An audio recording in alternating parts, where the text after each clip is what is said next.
மணி நேரம் அரை மணி நேரம் தண்ணி திறந்து விடியதுக்கு என்னத்துக்கு இவன் தண்ணி திறந்து விடியான்? இவனுக்கு எதுக்கு சம்பளத்தை கொடுத்து தண்ணி திறந்து விடிய வேலையும் கொடுக்கணும்? இதுக்கு அவன் தண்ணி திறந்து விடாமலே இருந்திருக்கலாம். தினமும் இது ஒரு அக்கப்போரா இருக்கு. தண்ணி பஞ்சாயத்து பெரும் பஞ்சாயத்தா இருக்கு.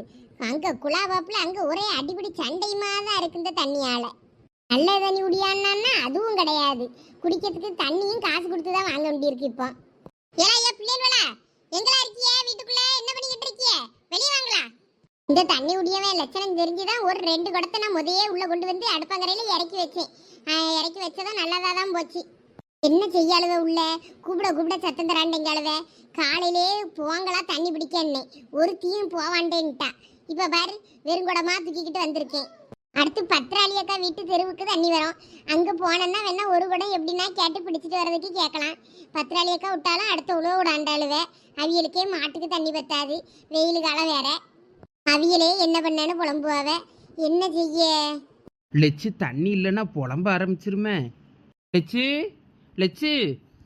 வாழா பெரிய பொண்ணு. என்னத்துக்கு கத்திட்டேடாக்கா? ஆமாளா, என்னைய பார்த்தா உங்களுக்கு கத்திய மாதிரி தான் இருக்கும். என்ன பண்ணிக்கிட்டு இருக்கீங்க உள்ள 2 பேரும்? தண்ணி வருதுன்னு சொன்னால அந்த இப்பதான் துணியெல்லாம் ஊற வச்சுக்கிட்டு இருந்தோம் துவைக்கலான்னு. பின்னாடி கல்லு கிடக்கும்ல அங்கன போட்டு துவைக்கலான்னு. நல்லது, ஊற வச்சிட்டீங்களா? ரொம்ப சந்தோஷம். அப்படியே பக்கெட்ல இருந்து ஊறிக்கிட்டே இருக்கட்டும். வா பெரிய பொண்ணு. ஏமா அப்படி சொல்றா? தண்ணி வருதுன்னு சொன்னால தண்ணி பிடிக்க போலையா? இல்ல வாய கலராதீங்க சொல்லிட்டேன். காலையில இருந்து நான் சொல்லிக்கிட்டே இருக்கேன். குடத்தை போட்டுட்டு வந்திருக்கேன் விடிய காலமே கொஞ்சம் போங்களான்னு. எவ்வளவு போனீங்களா? நான் போல நீ போலன்னு 2 பேரும் ஏழிப்பு போட்டு நேரத்தை கடத்திட்டியே. அங்க தண்ணி பெய்ய முடிஞ்சு போச்சு. நல்ல வேலை 2 லைன் கிடச்சிச்சு. அந்த 2 குடத்தையும் நான் உள்ள கொண்டு இறக்கி வச்சு இந்த 3வது குடம் வெறும் குடமா வந்தாச்சு. இன்னைக்கு நல்ல தண்ணி உடைய லைனு. அப்ப சீக்கிரமா பெய்ய பிடிச்சாதானே 4 நல்ல குடம் தண்ணியை பிடிக்க முடியும். இனிமே சப்பு தண்ணி தான் விடுவோம் அடுத்த தடவை வரும்போது. துணியெல்லாம் அவ்வளவு கிடக்கு. துணியெல்லாம் துவைக்கணும். எனக்கு என்ன பண்ணனே தெரியல, மூச்சு விட்டா இருக்கு. ஐயோ, அதுக்குள்ள தண்ணி நின்று போச்சா? ஏமோ நல்ல தண்ணி விட்டா மட்டும் தாலும் உடனே தண்ணியை நிப்பாட்டிடுறியா? என்னமோ அவன் வீட்டு சொத்து கரைஞ்சு போற மாதிரி. எல்லாம் கொழுப்பு, பண கொழுப்பு. இவளுக்கு ஏன் தண்ணி திறந்து விடணும்னு சொல்லி இப்படிதான் பண்ணுவான். எக்கோ வருத்தப்படாதீங்க எக்கோ. எங்கள் வீட்டில் தான் எங்கள் வீட்டுக்காரர் மோட்டர் போட்டு வச்சுருக்காருல. எல்லாம் ஓரளவுக்கு நல்ல தண்ணியாக தான்க்கோ வரும். குடிக்கலாம் அந்தளவுக்கு இருக்குது நல்ல தண்ணி தான். வாங்கக்கோ, வேணா 4 கூட அங்கே பிடிங்க. நான் யார் தண்ணி கேட்டாலும் கொடுத்துருவேன்க்கோ. என் மாமியார் தான் யாருக்கும் கொடுக்க விடாது பார்த்துக்கிடுங்க. நம்ம ஏன் மோட்ரு போட்டு கரண்ட் செலவு பண்ணணும்? எல்லாருக்கும் இப்படி தண்ணி கொடுத்துக்கிட்டு இருந்தால் வேறு மோட்ரு ஒன்றுக்கவாமல் ஐ வேறும் போடாத கொடுக்காதங்கோ. அதனால் யாருக்கும் அது இருக்க நேரத்தில் கொடுக்க முடியாது பார்த்துக்கிடுங்க. அது இன்றைக்கி காலையிலே மீன் வாங்க போகிறேன்னு சொல்லி நான் இப்போ தான் போச்சு. அதான் நான் வெளியே வந்தேன். வெளியே வரும்போது சாந்தி மீனா இவங்க எல்லாருமே வந்து ஆத்தங்கரைக்கு போனாவ துணியெல்லாம் தூக்கிக்கிட்டு. என்ன ஆற்றுக்கு துணியை தூக்கிக்கிட்டு போறியே என்ன? அப்போ தான் இப்படி தண்ணி வந்துச்சு நின்று போச்சு. லட்சுமி அக்கா வெறுங்குடத்தோடு போறாவேன்னு சொன்னாவ. அதான் சரின்னு உங்களை பார்க்கறதுக்கு வந்தேன். சரி தண்ணி வேணும்னா நம்ம வீட்டில் பிடிச்சிக்கிட சொல்லலாமான்னு. வேணாத்த குடத்தை தாங்கக்கோ, நான் 4 குடம் பிடிச்சி தூக்கி கொண்டு வந்து தாரேன். வேணா எங்க மாமியார் வர்றதுக்குள்ள இல்லாட்டி ஏதாவது சொல்லிட்டு அடக்கம். என்ன அந்த ஒரு குடம் என்ன பிடிச்சதா பெரிய பொண்ணு? 2 குடம் உள்ள இருக்கு பத்துக்க தண்ணி. அந்த சமைக்கிறதுக்கும் குடிக்கிறதுக்கும் இப்போதைக்கு வச்சுக்கிடலாம். அதுக்கப்புறம் வேணும்னா வேணா ஒரு லாரி தண்ணி வர சொல்லி பிடிச்சு வச்சுக்கிட வேண்டியதுதான். வெயில் நேரம் பத்தியா தண்ணி எவ்வளவு எடுத்தாலும் பத்தாது. வேற உங்க மாமியார் ஏதாவது சொல்லிட்டு அடக்கம். வேண்டாம், இந்த ஒரு குடம் மட்டும் போதும் பெரிய பொண்ணு. வேற வெறும் குடமா அடக்கம் பத்தியா? அதான் மற்ற குடத்துல கொஞ்சம் பொருள் எல்லாம் வந்து பழைய தண்ணி இருக்கு. நான் எடுத்து ஊத்தலை இதுக்குதான். இப்படிதான் ஏதாவது ஒன்று ஆகும்னு சொல்லிக்கிட்டு அவனை நல்ல தண்ணி திறந்து விட்டா மட்டும் கொஞ்சம் கம்மியாக தானே திறந்து விடுவானுவே. அதனால தான் நான் வேற அந்த தண்ணியெல்லாம் ஊற்றலை. பழைய தண்ணி கொஞ்சம் இருக்கு, சமாளிச்சுக்கிடுவேன். வேணும்னா அதுக்கப்புறம் பார்த்துக்கிடலாம். எப்படியோ 2 நாள் கழிச்சு உப்பு தண்ணி கொஞ்சம் விடுவான். அது கொஞ்சம் அரை மணி நேரம் கூட விடுவான். உப்பு தண்ணி என்னென்னையும் குடிச்சிட்டு சாவுங்கன்னு. நம்ம அதை எடுத்து துணி துவைக்க வாங்க எதுக்காவது வச்சுக்கிடலாம் பத்தியா? வேற முத்த தெளிக்கிறதுக்கு நம்ம தெரு வைப்பில் உப்பு தண்ணி இருக்கு. அந்த தண்ணி எடுத்து தெரு தெளிச்சுக்கிடுவாளே இவ்வளோ. அதனால எனக்கு வேணா இந்த ஒரு குடம் என்ன பிடிச்சதா பெரிய பொண்ணு? சரிக்கோ. இப்ப இவனு வந்து துணியை ஊற வச்சு விட்டாலும்ல. இனிமே இது துவைக்கிறதுக்கு தண்ணிக்கு எங்க போவேன்னு தான் தெரியாம முழிச்சுக்கிட்டு இருக்கேன். எக்கோ அதான் சாந்தி அக்கா மீனா எல்லாருமே ஆற்றுக்கு துணி துவைக்க போகிறாவில்ல. நீங்களும் பிள்ளைகளெல்லாம் கூப்பிட்டு வேணா துணி துவைக்க போங்க. நானும் எங்கள் மாமியார் மீன் வாங்கிட்டு வரோம். மீன் வாங்கிட்டு வந்துச்சுன்னா கறியை வச்சு கொடுத்துட்டு எங்கள் மாமியார்கிட்ட ஏதாவது சாக்கு போக்கு சொல்லிட்டு வாரேன் ஆத்தங்கரைக்கு. நானும் வேணா போவோம். ஆத்துல தண்ணி இப்ப கொஞ்சமாலாம் கிடக்கு. அடிக்க வெயிலுக்கு அங்க போய் எங்க துணியை துவைக்க? எக்கோ அதெல்லாம் தண்ணி ஓரளவுக்கு கிடக்குதான். நான் கேட்டேன் சாந்தியை காட்ட துணி துவைக்கணும் துணியெல்லாம் அள்ளிக்கிட்டு போறியில அங்கே தண்ணி கிடக்காக்கும் ஆற்றுலன்னு. கொஞ்சம் கிடக்குதான். கீதா சொன்னா அவள் பையன்லாம் அங்கே தான் போய் ஆட்டம் போட்டுட்டு அடக்கான் அப்படின்னு சொல்லி சொன்னான். ஐ நம்ம பாத்துக்கு போறோமா ஜாலி. எங்க வீட்டுக்காரர் இன்னைக்கு நீ தோட்டத்துக்கு வராண்டா, வீட்டுல இரு, பிள்ளைலாம் வீட்டுல கிடக்கட்டும்ட்டாரு. என்னன்னு தெரியல, எப்பயும் தோட்டத்துக்கு வராண்டங்கன்னு சத்தம் போடுவாரு. அதனால ஆத்துக்கு போலாம் தான். சரி அப்போ லட்சு நான் இந்த தண்ணியை எடுத்து கொண்டு வந்து உங்களுக்கு தார எங்கள் மாமியார் வரதுக்குள்ளே அதுக்கப்புறம் அது வந்தப்புறம் நான் சமைச்சு வச்சுட்டு உடனே ஓடியாரேன். என்ன நீங்களும் அதுக்கு முன்னாடி ஏதாவது செய்ய வேண்டியிருந்தா செஞ்சுட்டு சாப்பாடு பாடெல்லாம் எடுத்துக்கிட்டு வாங்க. அங்கே எங்கேனாவது உடம்புறதுக்குள்ளே உட்காந்து சாப்பிட்டுக்கிடலாம் நம்ம. என்ன சரில அப்போ சரி போயிட்டு வா. நான் அப்ப இந்த பிள்ளைய அனுப்புறேன். நீ போட்டு குடத்தை தூக்கிக்கிட்டு வரண்டா. நான் இவ வருவா, சோனி அனுப்பி விடுறேன், அவ குடத்தை எடுத்துக்கிட்டு வருவா. ஆ சரி. அப்போ சோனி என் கூட வா, நான் உனக்கு தண்ணி பிடிச்சி தாரேன். இந்த குடத்தை நீ வீட்டுக்கு பத்திரமா கொண்டு வந்துடுறேன்னு. சரி தே, அம்மா போயிட்டு வந்துடுறேன். போ போ. எம்மா சோனி எங்க போனா? நேத்து அவ தானே கடைக்கு போனா. இந்த சர்ப்பு எங்க வச்சா? துணியெல்லாம் தண்ணிக்குள்ள ஊற வச்சாச்சு, சர்ப்பு போட்டு கலக்காம அப்படியே வச்சுட்டு போயிட்டா. எங்க இருக்குமோ சர்ப்பு? நான் தேடி தேடி பார்த்துட்டேன், காணோம். துணி துவைக்க தண்ணி எங்க இருக்குன்னு அதை ஊற வச்சு அவ்வளவு துணியையும் இன்னைக்கு. எம்மா தண்ணி அப்ப எங்க வரலையா? தண்ணி எல்லாம் ஒன்றும் வரல. நானே வெறுங்கடத்தை தூக்கிக்கிட்டு தான் வந்தேன். இப்போதான் பெரிய பொண்ணு எங்கள் வீட்டில் குடத்துல பிடிச்சதாரே வாங்கன்னு சொல்லி கூப்பிட்டா. அந்தால சோனியை அனுப்பி விட்டுருக்கேன். அந்தால அவள் ஒரு குடம் பிடிச்சி கொடுத்து விடுவா, அவள் வருவா. துணியெல்லாம் அப்படியே வை, ஆற்றுக்கு கொண்டு போய் துவைச்சிக்கிடலாம். சர்ப்பெல்லாம் போட்டு ஊற வேணா கொஞ்சோட போட்டு ஊற வை. அப்புறம் அங்கே போய் லைட்டாக கையில் கசக்கி ஆற்று தண்ணியில் முக்கி போட்டு காய போட்டு எடுத்துகிட்டு வந்துடலாம். ஐ அப்போ ஆற்றுக்கு போகிறோமா? Jolly jolly. சரி வா, 4 பாத்திரம் கிடக்கு, அதை கழுவிட்டு காலையில் என்னத்தையாவது வயிற்றுக்கு தின்னுட்டு அதுக்கப்புறம் கொஞ்சம் கஞ்சி கிடக்கு, அதை அள்ளிக்கிட்டு வேணா போவோம் ஆற்றுக்கு. உங்கள் அப்பே வேற என்னத்துக்குன்னு தெரில, இன்னைக்கு தோட்டத்துக்கு வராண்டா நீட்டாரு. உலக அதிசயமாக தான் இருக்கு. அது ஒன்றும் இல்லைம்மோ, நீ எனக்கு தலை சுத்துதுன்னால அதான் உன்னைய போட்டு வெயிலில் அலைக்கழிக்காண்டாமேனு பார்த்துருப்பாவ. சரி இப்போ ஆற்றுக்கு போகிறோன்னு உங்கள் அப்பையும் போனுக்குன்னு பண்ணான்னா சொல்லிவிடாத. வேற மறுபடி உன்னை வீட்டில் இருந்து ரெஸ்ட் எடுக்க சொன்னால் மறுபடியும் என்னத்துக்கு நீ ஆற்றுக்கு போனான்னு வெயிலுக்குள்ளே போய் அங்கே என்னத்துக்கு கிடக்கான்னு சொல்லி திட்டுவார். இதுக்கு நீங்கள் அவ்வளோ நேரம் தோட்டத்துக்கே வந்திருக்கலாமா, துணி அள்ளிக்கிட்டு இங்கே பம்பு செட்லேயே துவைக்கலாமேன்னு. ஆமாம் அதுவும் சரிதானே, பம்பு செட்டில் அங்கேயே துவைக்கலாம்லாமா. அங்கேனா சுவாப்பு போட்டு துவைக்க முடியாதுல, சுவாப்பு போட்டு துவைச்சாதான் கொஞ்சம் அழுக்கு போகும். உங்கள் அப்பையும் சொல்லுவார், வேற சுவாப்பு போட்டு வேற செடிக்கெலாம் தண்ணி போனோன்னா அது நல்லா இருக்காது. அங்கே சரியான கல்லும் கிடக்காது, துணி துவைக்க வாட்டமும் இருக்காது பார்த்துக்க. இங்கே ஆத்தங்கரைக்கு போனோம்னா நல்லா கல் கிடக்கும், பாறையில் வச்சு கூட நல்லா தேய்ச்சி துவைச்சிக்கிடலாம் பார்த்துக்க. இங்கே நல்லா வாட்டமாக இருக்கும். சரிம்மா அப்போ வா, நான் பாத்திரம் கழுவி தரேன். சீக்கிரம் காலையில் ஏதாவது சாப்பிட்டுட்டு அப்புறம் நம்ம போவோம். சரி வா. அப்போ அந்த பூமாரிக்கு பூனை பண்ணி வேணா சரசம் வாராளா என்னன்னு கேளு. சரிம்மா. சோனி கொண்டு போயிருவியா? இல்லைன்னா நான் வேணா எடுத்து கொண்டு வந்து தரட்டுமா வீடு வரைக்கும்? இல்லத்தே பரவாயில்ல, இருக்கட்டும், நான் கொண்டு போயிருவேன். சரி அப்போ பார்த்து கொண்டு போய். என்ன சரி தே வாரேன். இல்லை சேகரே, அந்த நாயை முதல் அடிச்சு பத்து. சரிம்மா நான் பார்த்துக்கிட்டே, நீங்கள் உள்ளே போங்க. ஐயே என் மாமியார் வந்துச்சே, நான் இப்போ என்ன சொல்லி சமாளிக்க? என்னத்தையாவது சொல்லி சமாளிப்போம். இல்லை நீ என்ன இங்கே தண்ணி எடுத்துக்கிட்டு போறா? அச்சே அது வந்து தண்ணி நின்று போச்சு பார்த்துக்கிடுங்க. ஐத்தே ஒருக்கா லட்சுமி அக்கா ஒரு குடம் தண்ணி நிற குடம் தண்ணியே தந்திருந்தாவோ பார்த்துக்கிடுங்க. சரி அதான் குடத்தையும் திருப்பி கொடுக்கணும்ல, அதான் திருப்பி கொடுக்கும்போது அதே மாதிரி ஒரு நிற குடம் தண்ணியாக கொடுத்துடலாமே திருப்பி அப்படின்னு நினச்சிட்டு இப்போ கொடுத்தேன். வேற ஒன்றும் இல்லத்தே. சோனி நீ போ, அப்போ நேராவதுல உங்கள் அம்மா தேட போறாவ, போ. சரி தே வாரேன். பாட்டி போயிட்டாரேன். போ போ. சோனி சீக்கிரம் போயிரு. இல்லை நீ என்னைக்குல லட்சுமி கிட்ட நிற குடம் தண்ணி வாங்கினா? எனக்கு தெரியாத. இப்போ இல்லத்தே, நம்ம பழைய வீட்டில் இருந்தோம் பத்தியிலா, அப்போ வாங்கினேன், அதுதான் இப்போ திருப்பி கொடுத்தேன். என்ன 2 பேரும் வாசல்ல நின்று பேசிட்டு நிக்கி, என்ன யாராவது சீக்கிரம் சோறு கறி ஆக்கணும்னா ஆக்குங்க, எனக்கு ஆஃபீஸுக்கு கிளம்பணும். என்னது சீக்கிரம் சோறு கறி ஆக்கணுமா?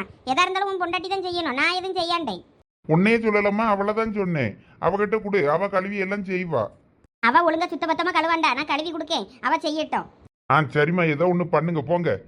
புதுசா அவ்வளவு நடக்குது இந்த வீட்டில், எனக்கு ஒன்றும் புரியாண்டங்கு. உங்களுக்கு புரியாத வரைக்கும் எனக்கு சந்தோஷம்தான். இல்ல பெரிய பொண்ணு. சொல்லுங்கங்க. இங்க பாரு பெரிய பொண்ணு, எங்க அம்மா மீன் கறி கேட்டவனா கொஞ்சம் மீன் எடுத்து கொஞ்சம் கறியாக்கி கொடு. நீ மீன் கறியே வச்சு கொடுக்காண்டங்கியா, அதான் என்னையே காலையிலே போய் மீனை வாங்கிட்டு வான்னு என்னைய கூட்டு போய் வாங்கிட்டு வந்திருக்காவ. நீ மீன்காரனை பார்க்க போறேன்னு அந்த ஆளை சோவார போயிருக்கியா, வீட்டிலேயே இருக்க மாட்டேங்கியா. உன்னைய பத்தி என்ன கம்ப்ளைண்ட் தெரியுமா? ஏன் இப்படி பண்ணியா? உன்னை எத்தனை தடவை சொல்லியேன், வீட்டில் எல்லா வேலையும் வேணா செஞ்சு வச்சுட்டு கொஞ்சம் நேரம் போயிட்டு வந்துரு, சீக்கிரம் அந்திக்கு பொழுதுக்குள்ளே சீக்கிரம் வீட்டுக்கு வந்துருன்னு தானே சொல்லியிருக்கேன். நீ ஏன் இப்படி பண்ணியா? எங்க நான் சுவாறு கறி எல்லாம் ஆக்கிட்டு தாங்க போகிறேன். போயிட்டு நீங்கள் சொன்ன மாதிரியே சீக்கிரம் வந்துடுறதாங்க செய்கிறேன். உங்கள் அம்மா இஷ்டத்துக்கு சொல்லியாவ நான் என்ன பண்ணுறது? அவிய சீரியல் எல்லாம் பார்க்கவே எனக்கு சீரியல்லாம் பார்க்க பிடிக்கவே உண்டுங்கு. அதனால் நான் அப்படியே லட்சுமி அக்கா சரசக்கான்னு அவிய எல்லார்ட்டையும் இப்படி பேசிட்டு இருந்துட்டு வருவேன். எனக்கு உம்முன்னு டிவியை பார்த்துக்கிட்டு இருந்தால் எனக்கு மனசுக்கு என்னமோ ரொம்ப பாரமாக இருக்குதுங்க. நல்லா வாய் விட்டு பேசி சிரிச்சாதாங்க மனசுக்கு லேசாக இருக்கும். அவிய இருக்க சீரியலை பூரா பார்த்துவிட்டு எப்படி முவங்கிட்ட மருமோளை போட்டு கொடுக்க அப்படின்னு யோசிச்சுக்கிட்டு இருந்தவன அதுக்கு நான் என்னங்க பண்ண முடியும்? சரி சரி, வருத்தப்படாத. அவ ஒரே குறை பத்துக்க, மீன் கறியே ஆக்கி தர மாட்டுங்கன்னு. எங்க அவிய கேட்கறது பூரா வெள்ளி செவ்வாயா கேட்காவ. நான் வெள்ளி செவ்வாயில் எங்கே அந்த கறியை வைக்க? மற்ற நாள் வேறு ஏதாவது காய போட்டு சரின்னு கறியை வச்சு விட்ருவேன். அதுக்கப்புறம் தான் ஞாபகம் வரும் ஐயாவிய மீன் கேட்பாவளன்னு. மீனுக்கு வெயிட் பண்ணி பார்த்தா மீன்காரே வரையே முண்டான். அப்புறம் என்னத்தையாவது ஒரு காய போட்டு கறியை வச்சு கொடுத்துறியது தான். சரி, இனிமே கொஞ்சம் பார்த்து சொல்லி வை. அதான் அக்கம் பக்கம் போறல அவகிட்டலாம் சொல்லு, மீன்காரன் வந்தானா கூப்பிட சொல்லு மீனை வாங்குறதுக்கு. சரிங்க. எங்க நான் எல்லாம் சாப்பாடெல்லாம் செஞ்சு வச்சுட்டு ஆத்தங்கரைக்கு துணி இலச போறாவலாம் லட்சுமி அக்கா. நான் எனக்கு கொஞ்சம் துணி கிடக்கு. நான் அதை எடுத்துக்கிட்டு ஆற்றுக்கு போய் துணி துவைச்சிட்டு வரட்டுமாங்க? அதான் வீட்லயே மிஷின் இருக்குல்ல, மிஷின்ல போட்டு எடுக்க வேண்டியதானே. இங்கதான் அவ்வளோ தண்ணி இருக்க, வேற என்னத்துக்கு நீ ஆத்துல போய் துவைக்கணும்? சரிங்க, நான் இப்போ துணி துவைக்க போகல, சும்மா போயிட்டு வந்துடுறேன். என்ன லட்சுமி அக்கா கூட? சரி போ, எங்க போனாலும் நேரத்துக்கு வீடு வந்து சேர்ற மாதிரி பாரு. சரிங்க.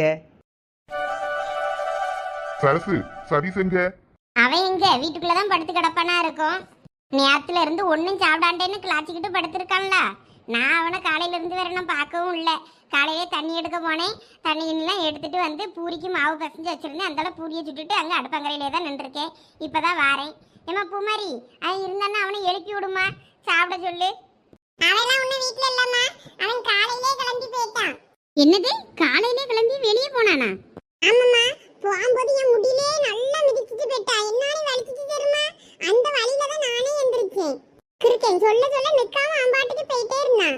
என் பேராண்டி பாவம், சோறு தண்ணின்னு ஒன்றும் சாப்பிடாம கஷ்டப்படியான். எனக்கு இந்த சாப்பாடு வயிற்றுக்குள்ளே இறங்க முண்டுங்க அவனை நினச்சி அப்படியே நெஞ்சுக்குள்ளே கட்ட கணங்க அப்படியே தடுக்கிக்கிட்டு நிற்கு.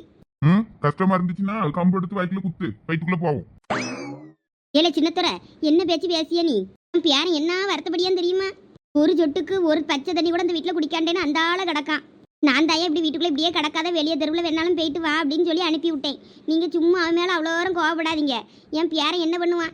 இப்படி வீட்டுக்குள்ளேயே கிடந்தனா அவனுக்கு மனசு கஷ்டமாக தான் இருக்கும். அவனை 4 பயில்வ மாதிரி 4 இடம் போகணும் வரணும்னு ஆசைப்பட தானே செய்வான். மற்ற பிள்ளைகள் மாதிரி எனக்கு வண்டி தாங்கி தாங்க, அதை வாங்கி தாங்க, இதை வாங்கி தாங்கன்னு ஊர் ஜவாரிக்கிட்டா தெரியும். அவனுக்கு வச்சிருக்க சைக்கிளில் தான் சுற்றியான், இல்லைன்னா வீட்டில் கிடப்பான். இங்கே பயல்வலோட இங்கே காடு வலுக்குள்ள சுற்றிட்டு வரான். இதுக்கு போய் அவனை இப்படி கோவப்படுறிய? ஏம்மா நீ வேற சும்மா அவனுக்கு சப்போர்ட் பண்ணாதம்மா. அவன் என்ன கேட்டான்னு தெரியும்ல, ஊர்ஜோ வர்றதுக்கு பயல்வலோட கொடைக்கானல் வரைக்கும் போறீங்க, நங்குனையும் பக்கத்துல போறேன்னு சொல்லி கேட்கல. சரி மணப்பாடு வரைக்கும் போறேன்னு சொன்னாலும் அதுவே நமக்கு பயன்தான். கடல் வலுக்குள்ள விளையாட்டுத்தனமா விளையாடிக்கிட்டு ஒத்தையில 2 பயல்வலோட எங்கேயும் கடலுக்குள்ள முங்கிடுவானா, இழுத்துக்கிட்டு போயிருமோன்னு நமக்கு ஒரு பயமா தான் இருக்கு. பயல்வலோட போனாலும் சரிபட்டு வராதுமா. நம்ம கைக்குள்ள பிள்ளைகளை வச்சிருந்தாதான் நம்ம பாதுகாப்பா பாத்துக்கிட முடியும். எல்லா நண்பர்களும் நல்லவனுங்களா இருப்பான்னு சொல்ல முடியாதுல்ல. நம்ம எத்தனை நியூஸ் பார்க்கணும், என்னென்ன கேள்விப்படியும். சரியா, நீ சொல்லியது சரிதான். சரி பையன் ஆசைப்படியாமல, அப்போ குடும்பத்தோட எங்கேயாவது வெளியே போயிட்டு வருவோம். ஒரு நாளைக்கு ஏதாவது சொல்லு, போவோம். அவன் அப்படி போகணுன்னு தான் ஆசைப்படியான். அவன் ஒன்றும் குடும்பத்தோட போகணுன்னு ஆசைப்படலை, பயல்வளோட ஊர் சுத்தணும்னு ஆசைப்படியான். நீங்கள் சும்மா இருங்கத்த. நீ சும்மா இருல சரசு, நீ தான் என் மோவனை யாத்தி ஓடியா. அதனால தான் அவன் என் பேரங்கிட்ட இப்படி கோவப்படியான். எத்தே, உங்களை மாதிரிலாம் என்னால் அவனை விட்டுட்டு இருக்க முடியாதுத்தே. அவன் சொல்லியபடிலாம் ஆட முடியாது. கொஞ்சம் அவனை கண்டித்து வச்சாதான் சரி வரும். நீங்கள் சும்மா இருங்க. நீங்க செல்லம் கொடுத்து தான் அவனை இப்படி கெடுத்து வைக்கிய. சரி இனிமே மாமியாரும் மருமகளும் சண்டைப்பட ஆரம்பிச்சிடாதீங்க. போனவே வரட்டும், நானும் யோசிச்சு பார்த்துட்டு சொல்லி சாயங்காலம் என்ன பண்ணலான்னு. எப்போ என்ன மோளே? எப்போ எங்கேயாவது டூர் கூட்டு போங்கப்பா, ஆச்சி சொன்ன மாதிரி. நாங்க இதுக்கு முன்னாடி ஒவ்வொரு தடவை லீவுக்கும் எல்லாரும் காசு போட்டு ஒரு வேன் பிடிச்சி இங்க குற்றாலம், கொடைக்கானல், கன்னியாகுமரி, அப்புறம் ஊட்டி எல்லாம் போயிருக்கோம்ப்பா. இனிமே எங்க போறதுன்னு தெரியல. எங்கேயாவது ஒரு இடம் கூட்டிட்டு போங்கப்பா. இப்ப சதீஷ் கொடைக்கானல தான் போனோம்னு சொல்லிக்கிட்டே இருந்தான் பயல்வலோட. வேணா அங்க போகுமாப்பா? அதான் ஊட்டி ஏற்கனவே சுத்தி பார்த்திருக்கீல்ல, அந்த மாதிரி தான் இருக்கும் கொடைக்கானலும். அங்க வேற என்ன புதுசா இருக்கும், வேற இடம் போய் பார்ப்போம். அப்ப கூட்டிட்டு போவீங்களா? ஆமா, எந்த இடம் கூட்டிட்டு போனோம்னு சொல்லு, கூட்டு போறேன்.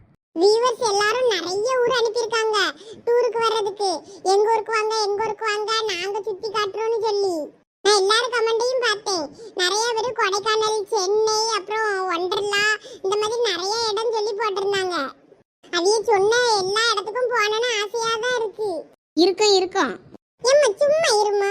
எப்போ இந்த குயின்ஸ்லாண்டுன்னு சொல்றாவப்போ அங்க கூட்டிட்டு போறீங்களா? அது சென்னையில இருக்கான். அட என்ன பூமாரி, சென்னைக்கு போனாங்க.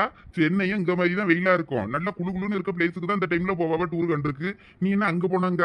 எப்போ குயின்ஸ்லாண்டுல நிறைய ரைடுலாம் இருக்குமாப்பா, நல்லா ஜாலியா இருக்குமா. ஏலா ஊட்டிக்கு போனப்ப அப்படிதானே பிளாக் தண்டருக்கு போனோம். ஏம்மா அங்கே விட இங்க நிறைய ரைடு இருக்குமாம்மா. நீ சொல்லியது சரிதான் பூமாரி, ஆனா அதை இன்னொரு நாள் பார்ப்போம். இப்போ அங்க நல்ல வெயில் பத்துக்க, இந்த நேரத்துல போனோம்னா இன்னும் கஷ்டம். எப்போ ப்ளீஸ் போ. சென்னையில நிறைய இடம் சுத்தி பார்க்கறதுக்கு இருக்காம் போ. மெரினா பீச்சுக்குலாம் ஒரு நாளும் போனதில்லப்போ. கூட்டிட்டு போங்களாம், பார்த்துட்டு வருவோம்ல. சரி, அப்ப சென்னையில என் ஃப்ரெண்ட் ஒருத்தர் இருக்கான், அவங்கிட்ட கேட்டு சொல்லியே அதுக்கப்புறமா முடிவெடுக்கலாம் என்ன?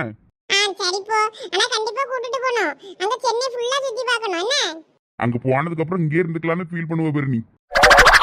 போங்கப்பா, நான் அப்படியெல்லாம் ஃபீல் பண்ண மாட்டேன். நல்லா ஜாலியா என்ஜாய் பண்ணுவேன். இல்லை சின்னத்துறை, நானும் சாவதுக்குள்ள சென்னையை சுற்றி பார்த்துணுல, அதுவும் அந்த எம்ஜிஆர் சமாதியை பார்த்துணுல, என்னையும் கூட்டு போயிருந்தேன். வாங்க வாங்க, அவ்வளோ அந்த மெரினா பீச்சில் கொண்டு விட்டுட்டு வந்துருயே.